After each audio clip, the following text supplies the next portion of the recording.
Hello, Wildflowers, and welcome to a very special, very enchanted episode of The Rambling Rose, where I invite you to a Yuletide soirée at Belladonna Castle, and the theme for the party is a fairytale forest, the kind where a princess can step into another world, where frost glitters with a twinkle that must be pixie dust, and animals can speak.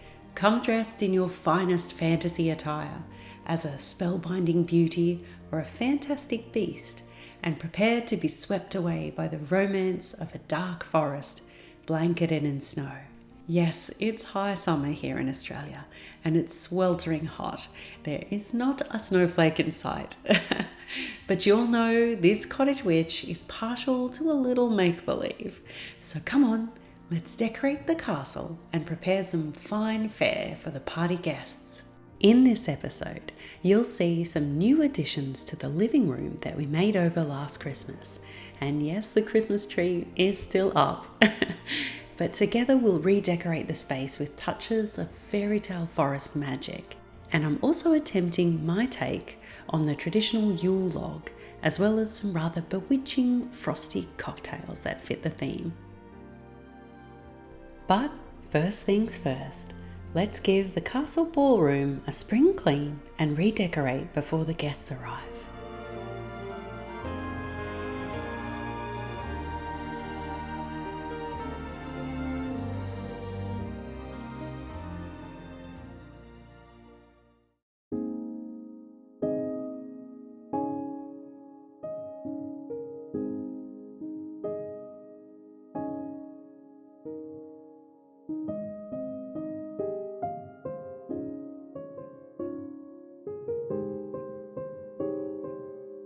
You may remember that last Christmas we gave this room an extreme makeover, ripping up the dark charcoal grey carpet to reveal these glorious original hardwood floors. Over 100 years old, this timber has stood the test of time and is probably one of the oldest things in the home. To me, it gives the room so much more warmth and coziness than grey carpet ever could, and I just love the look. This year, our beautiful frosted Christmas tree is staying right there since it fits the theme perfectly already. And of course, the Christmas stockings and wreath we made last year are also here to stay. As far as colour palettes go, I admit to an obsession with black cherry, burgundy, dusty rose and antique gold. I can't help it. It gives me ideas of epic romance and royal core vibes and transports me to a medieval castle.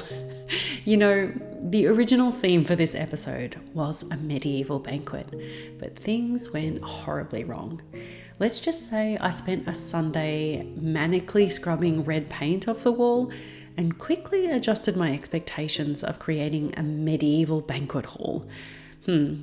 Maybe next time, because that idea is still very much alive in my imagination, and I probably won't let it go.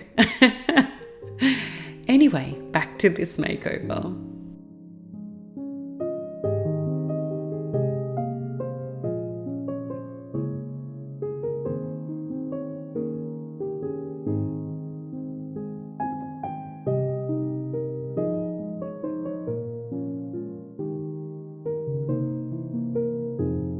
The biggest treat for my inner child this Christmas came all the way from Canada. Mr. Rose's family, the Prince of Belladonna Castle, I do beg your pardon, were kind enough to send this beautiful rug. And in a way, my current fixation with snow-covered forests, where moose and wolves roam, is partially due to the fact that he's from Canada, and I can't stop dreaming about going to visit. It also may have something to do with my current witchy book read, Wisteria, but I'll tell you all about that over on Patreon. Speaking of wolves in the forest, I'll just stop to give this one a pat and then we'll get on with it.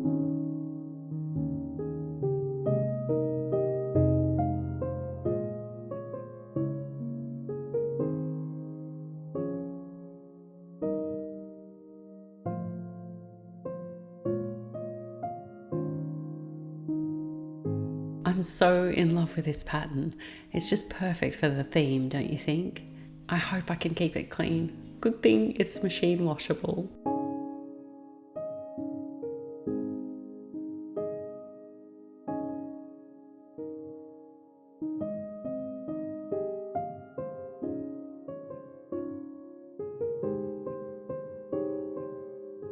Of course, there needed to be lots of woodland creatures in my snow-covered fairytale forest, and so I collected owls and bears, foxes and reindeer, rabbits and squirrels, and tucked them around the space. I couldn't leave out Ferdinand, the Staffordshire Spaniel, but I think he kind of goes with the snow theme. I do not have the heart to take him out, and I can kind of fancy him bounding through the snow with that beautiful coat of his around the castle grounds.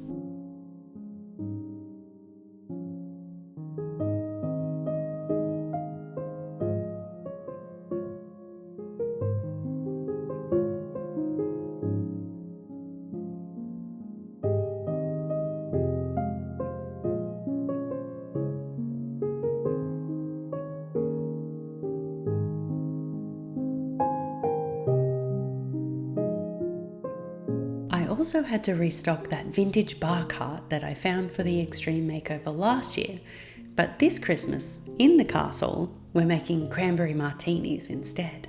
Not that I didn't also restock the tawny port and muscat because, yeah, at heart I am kind of a medieval lass.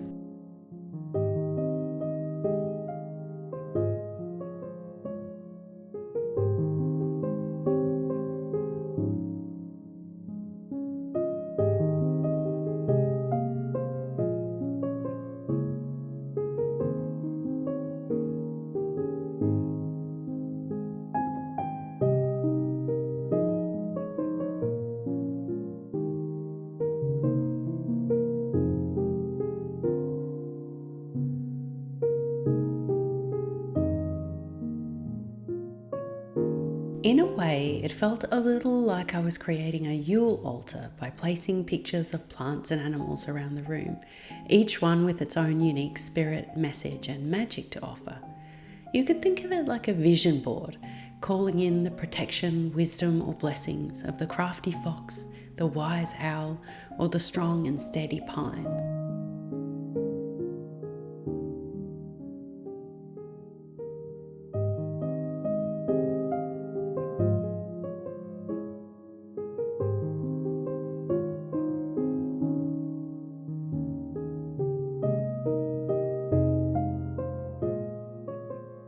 Beside the portrait of lovers in the snow, I placed Mr. Rose's wedding boutonniere, completely without thinking. Then later realised that was a spell too, in a way, because I sure hope we'll experience a white Christmas together one day soon.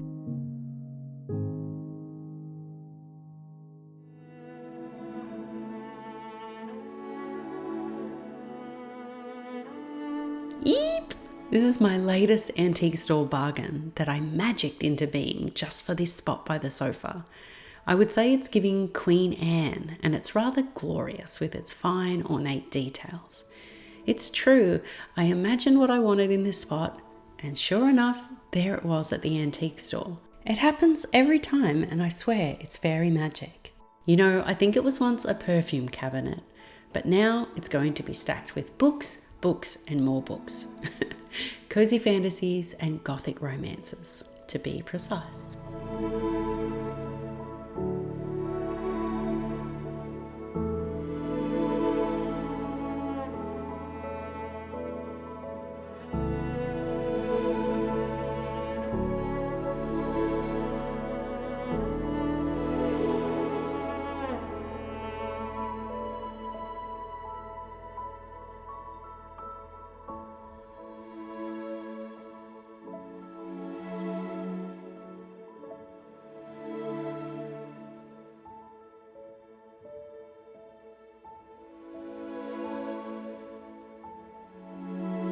And just like that, we're ready for our Yuletide Fairytale Forest Soirée. Now, I know it is but a humble witch's cottage and not exactly a fairytale castle, but really all you need is a little imagination or a good book to whisk you away to that faraway place in the snow-covered forest.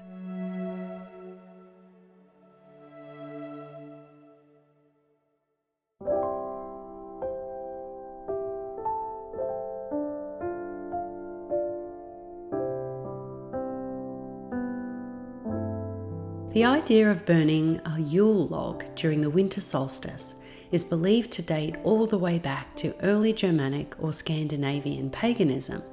The Yule log was a symbol of the eternal light of life enduring, even on the shortest and darkest day of the year, when our ancestors would worry that the sunlight might never return. It is a symbol of hope and faith in the return of the light. The Yule log cake, or bûche de Noël, is a Christmas cake shaped to look like a log itself, with chocolate bark, and represents that ancient pagan ritual, with candles, of course, in place of the fire. It is traditionally made like a Swiss roll, with the log lying down on the plate and the candles on top, but you know me, I just couldn't keep it simple, so I decided to make a black forest cake, more in the shape of a tree stump, and make it Fairytale. Trust me, it worked out pretty well.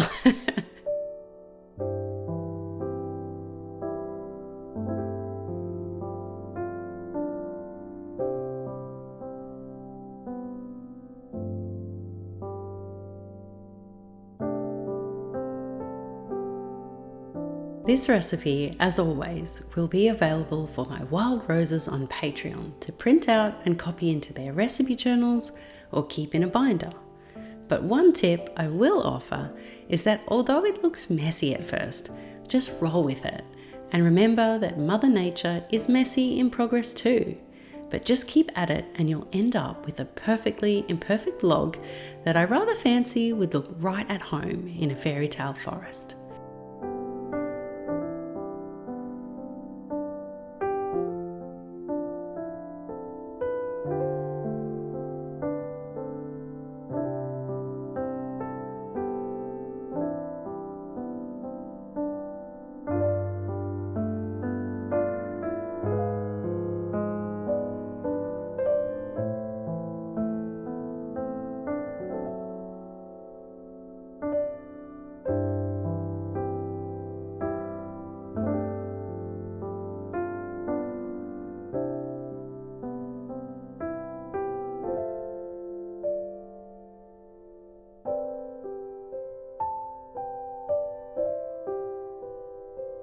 Now, I know the seasons may seem all topsy-turvy here in the land down under, and I'm not helping things by putting a dusting of snow on top of these figs and green blueberries.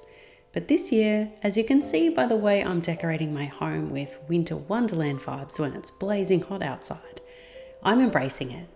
There is a solstice coming up, it's just not the winter one, but I'm having fun with it. And why not? I think it works. Now, is it time for those martinis yet?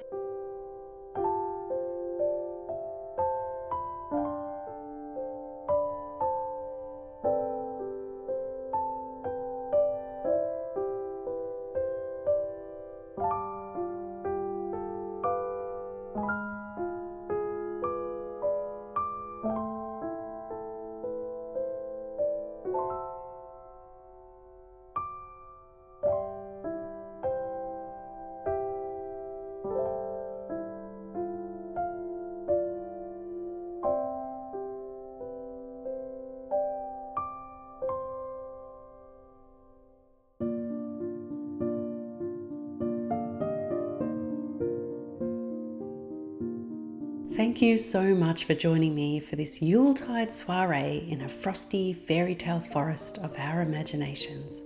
I so hope you enjoyed it. I am so grateful for all of your orders, comments, gifts, messages and support on Patreon this year. You really help keep this channel alive. And if you've been admiring this exquisite corset, skirt and blouse I've been wearing all episode, you can find them and so much more for your fairytale cottagecore wardrobe at Scarlet Darkness. I truly feel like a princess in these fantasy fashions. And the best part, I did not get chocolate on these magnificent elven sleeves.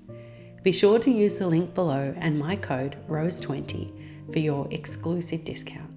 Until next year, I shall leave you with an Irish blessing I love. May you always walk in sunshine. May you never want for more. May angels rest their wings right beside your door.